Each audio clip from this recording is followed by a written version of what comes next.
Hello, I'm the Reverend Jeff Frank, and I welcome you to St. Paul's Universalist Church for our annual Maundy Thursday service, which is online this year due to the circumstances going on in the larger world. The word Maundy comes from the Latin word mandatum, which literally translates as commandment. In the context of Holy Week on the Christian calendar, it refers to the commandment Jesus gave his disciples in the Gospel of John when he said, "A new commandment I give you, love one another. As I have loved you, so you must love one another. By this everyone will know that you are my disciples if you love one another." In that spirit of fellowship, we come together to remember the Christian tradition of the Last Supper and to share in a communion service. As is our tradition in this denomination, we will open our service with the lighting of the chalice.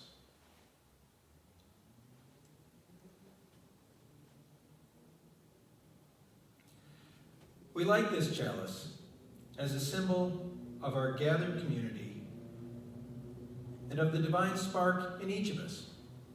It is a communion cup available to all, a symbol of religious freedom, a light in the darkness.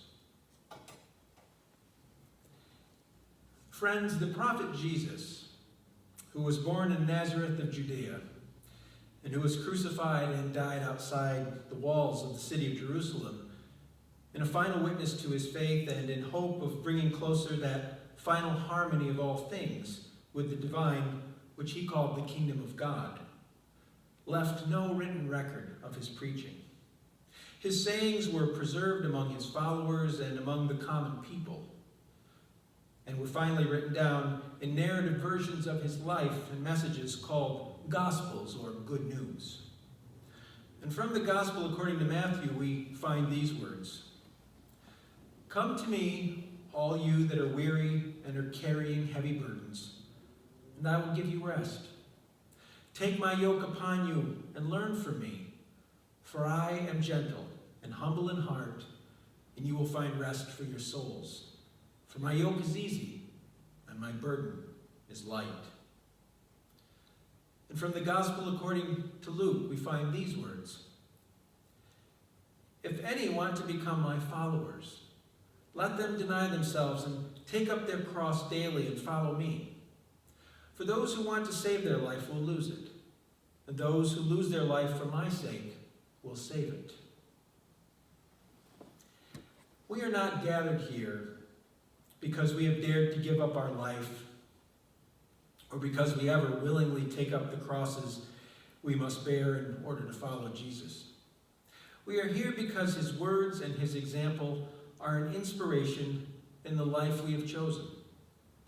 Thus, like the millions of women and men who have preceded us, we find in remembering him an inducement to a greater sense of connectedness with all that is, a feeling nearer akin to wholeness than we are often privileged to enjoy, and a renewed hope in the possibilities of a larger fellowship and a more caring community.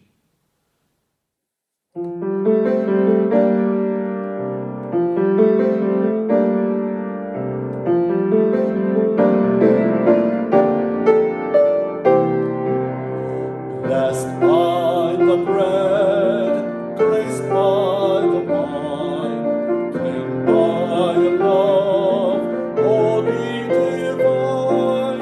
Blessed by the bread, graced by the wine, here at the table of the Lord, let us break bread together.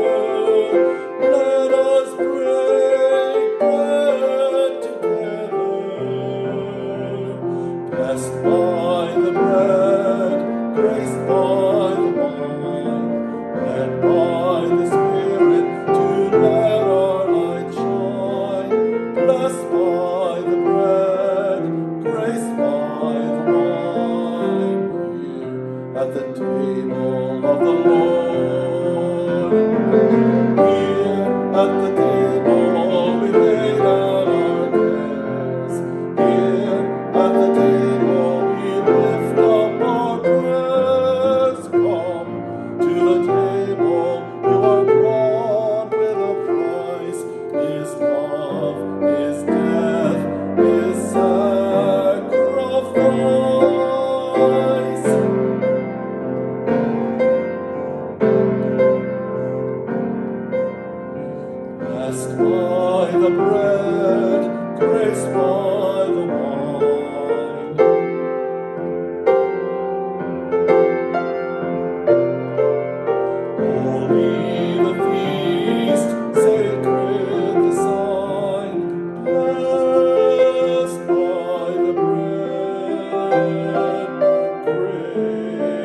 blessed by the wine, at the table of the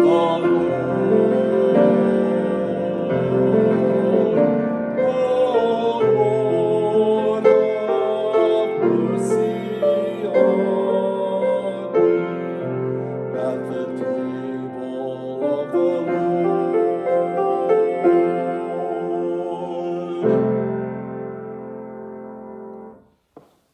Jesus took the bread, broke it, and gave it to his disciples, saying, "Take and eat.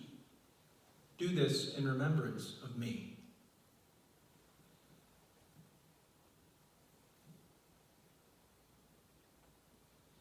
And in like manner he took the cup, poured the wine, and gave that to his disciples, saying, "Take this and drink.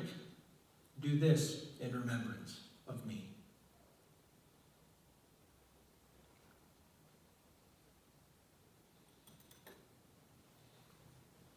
May the bread and the wine, and especially the memory, be a blessing upon us all.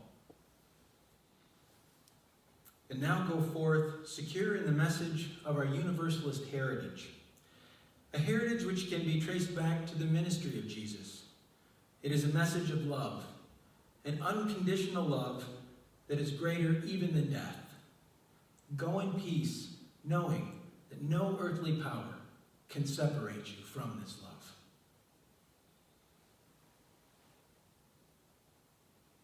As we close our service, we extinguish the chalice here, that it might glow gently in our hearts. May it light our paths as we leave this place. May it guide our ways until we are together again.